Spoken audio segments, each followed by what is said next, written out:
First official brothel in the Ottoman Empire was opened during the reign of Abdulhamid II.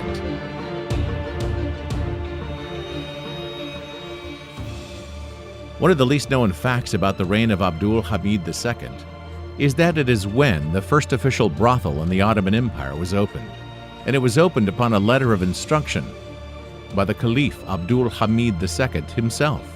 There's no doubt that prostitution was among the principal factors behind the moral decline of the Ottoman society, laying the groundwork for the empire's fall.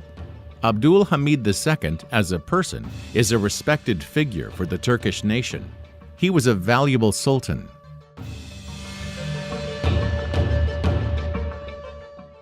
However, knowing historical facts is crucial so that the right steps and measures can be taken to safeguard the future of our country. With a letter of instruction by Abdulhamid II in 1884, the first brothel was opened on Abanos Street and was followed by other brothels on Zarafa Street.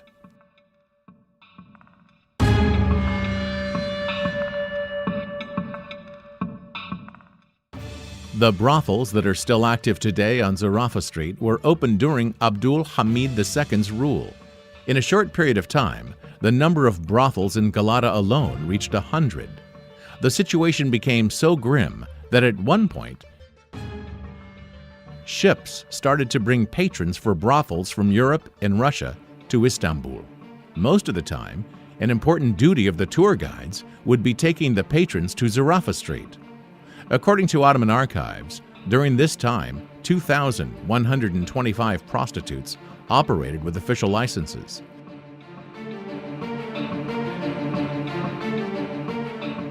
However, the number of those without official licenses was much higher. Brothels were not only in Galata and Karakoy, but also in Üsküdar. Bursa and Izmir also had their own brothels.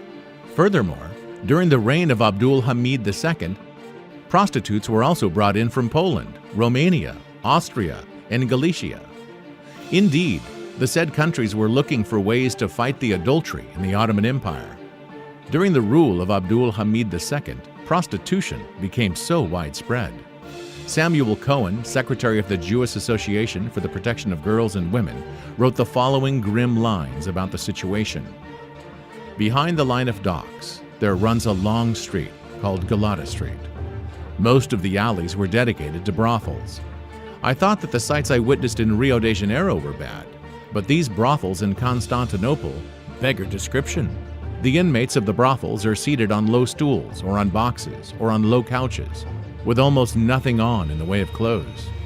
Some stood at the doors or walked around in the rooms in a semi-naked condition. Others had dressed themselves somewhat and were walking about the streets paying visits to other houses. In the vicinity of these houses are cafes and drinking saloons, and in almost every one, gambling is going on incessantly. Everything appears as free and licentious as possible.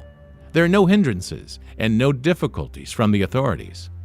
At one house in particular, where the performance commences near midnight and goes on till 4:30 in the morning, the scenes are really disgraceful. The opening of brothels upon the instruction of Abdulhamid II, in a way, turned the Ottoman Empire into a center of prostitution in a short amount of time, and adultery spread like wildfire. This allowed the British deep state to achieve its goal to a large extent, which was morally degenerating the Ottoman Empire in order to hasten up its destruction.